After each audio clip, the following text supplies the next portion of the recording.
ఈయనైతే ఇంతకు ముందు అయితే వచ్చేసారు, ఎప్పుడు అని అంటే మాత్రం ఒకసారి అయితే వచ్చారు. అండ్ తర్వాత ఇంకొకటి చెప్పాలి అని అంటే కూడా ఫ్యామిలీతో ఆయన సజీవ దహనం చేసుకోవడానికి కూడా ఇక్కడ ప్రజా దర్బార్ దగ్గరకు వచ్చి అయితే ఆయన ఒకసారి అలాంటి ఒక పని చేయడం కూడా జరిగింది.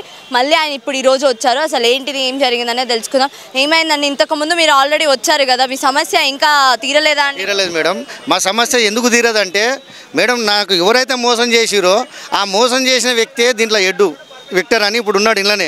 నా అప్లికేషన్ కూడా మళ్ళీ ఆయనకే ఇవ్వాల్సి వస్తుంది. ఆయనకి ఇస్తే నాకు ఎక్కడ మేడం జరుగుతుంది, న్యాయం జరుగుతుంది మేడం. అందుకే మీ మీడియా ద్వారా చెప్తున్నా మేడం. సార్ రేవంత్ రెడ్డి నేను గుర్తుపడతాను మేడం. ఇంతకుముందుకు ఆయన తిప్పించుకుంటూ నా దగ్గర 10 లక్షల దాకా ఖర్చు పెట్టించిండు, నేను రోజు చూస్తాను కాబట్టి. మళ్ళీ ఇప్పుడు అప్లికేషన్ ఇవ్వాలంటే రెవెన్యూ సంబంధించింది ఆయన్ని హెడ్ అంటే ఆయనకే ఇవ్వాల్సి వస్తుంది. ఆయన నాకు న్యాయం చేయలేడు కాబట్టి సార్ రేవంత్ రెడ్డి సార్ని ఒకటి కోరుకుంటున్నాను మేడం.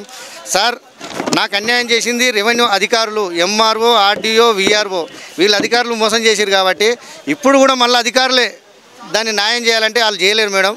కాబట్టి రేవంత్ రెడ్డి సార్ మమ్మల్ని కాపాడి మాకు న్యాయం చేయవలసిందిగా మీరు ఒకసారి మమ్మల్ని పిలిపించి మా దగ్గర ఉన్న ఎవిడెన్స్ మీరు ఒకసారి చూస్తే మీకే తెలుస్తుంది సార్. 13 సంవత్సరాలు మేడం, 13 సంవత్సరాలు తిరుగుతున్నాం. ఎలాంటి న్యాయం జరగలేదు మేడం. రోజు రేపురా అనడం. ఎందుకు రేపురా అంటారు అంటే తిరిగి ఇటు అందరూ నన్ను కాకుండా 10-15 మందిని మోసం చేశారు.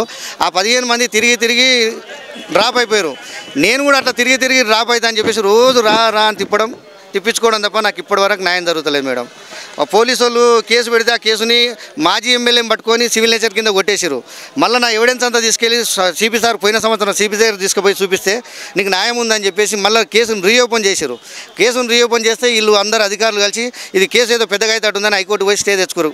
పోలీసు వాళ్ళు రీఓపెన్ చేయొద్దు అని చెప్పేసి వీళ్ళు రీఓపెన్ డబ్బు ఉన్నోళ్ళు కాబట్టి కోర్టుకు పోతారు, సుప్రీంకోర్టు పోతాడు. డబ్బు లేని వాడు ఏం చేయగలుగుతాడు మేడం? ఈ అధికారుల చుట్టూ తిరగాలా లేకపోతే సావాలా? ఇది మేడం.